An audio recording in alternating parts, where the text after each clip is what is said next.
C'est pour moi un réel plaisir de prendre la parole ce jour en ces lieux pour vous souhaiter à tous et à toutes une cordiale bienvenue à la cérémonie d'inauguration du 4e lac. Un joyau qui fait encore une fois la fierté de la ville de Lomé en général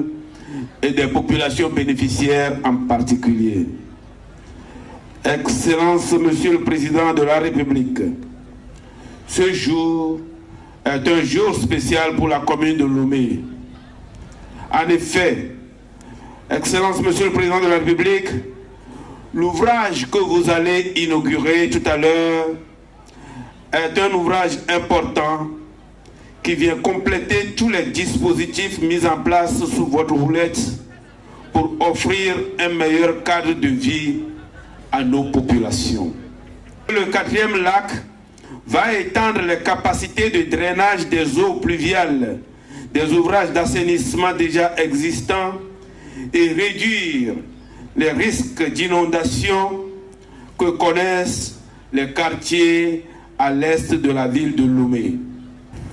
Ces populations se sentent particulièrement honorées pour le choix de leur localité pour abriter ces infrastructures et surtout par la présence effective de votre Excellence d'abord à la cérémonie du lancement le 26 avril 2016,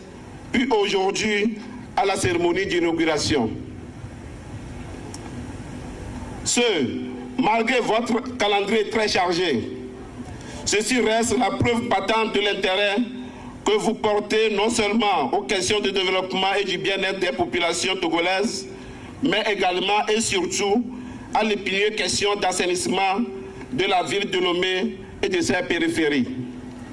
C'est une grande satisfaction pour moi de me trouver ce matin avec vous, 2 ans presque jour pour jour, après la cérémonie de lancement des travaux pour inaugurer ces infrastructures qui marquent une étape déterminante dans l'entreprise d'assainissement pluvial et plus généralement d'amélioration des conditions de vie des populations des quartiers est de Lomé. Cet aménagement du 4e lac est un investissement majeur qui illustre l'excellence du partenariat entre le Togo, l'Union européenne et la France via l'AFD pour répondre aux besoins des populations comme aux priorités de votre gouvernement, Monsieur le Président de la République. Ce projet est, à bien des égards, emblématique de la volonté du gouvernement et de ses partenaires de travailler au bien-être des populations grâce à un cadre de vie assaini, de réduire la pauvreté par le développement d'activités économiques porteuses de croissance, de s'inscrire dans la logique des objectifs du développement durable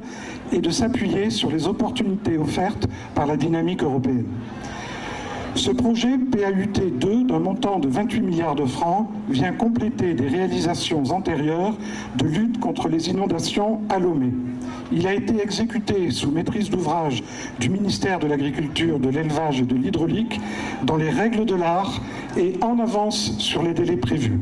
Je profite de cette tribune pour souligner la qualité du portage et l'engagement majeur du gouvernement togolais et singulièrement de la direction de l'assainissement et du ministère en charge de l'eau et de l'assainissement dans son ensemble qui ont permis, par la rapidité de leurs décisions et par leur parfaite connaissance technique du drainage urbain et des processus de marché des différents bailleurs, d'aboutir aux résultats dont nous nous félicitons aujourd'hui. 2 ans plus tard, vous voici encore présents pour offrir aux populations les ouvrages du 4e lac prêts pour usage. C'est la concrétisation de l'engagement que vous avez pris de faire du social le cheval de bataille pour ce mandat. Excellence, soyez en remerciés. Il s'agit d'un lac de 26 hectares, de plans d'eau, des gros collecteurs de plus de 8 km de longueur et 28,3 km de caniveau. Au-delà de la construction des ouvrages, le POT 2 fait également de la sensibilisation pour le bon usage des 10 ouvrages et aussi des études pour l'organisation de la gestion et de l'entretien des infrastructures d'assainissement. Même si les travaux de construction sont terminés aujourd'hui,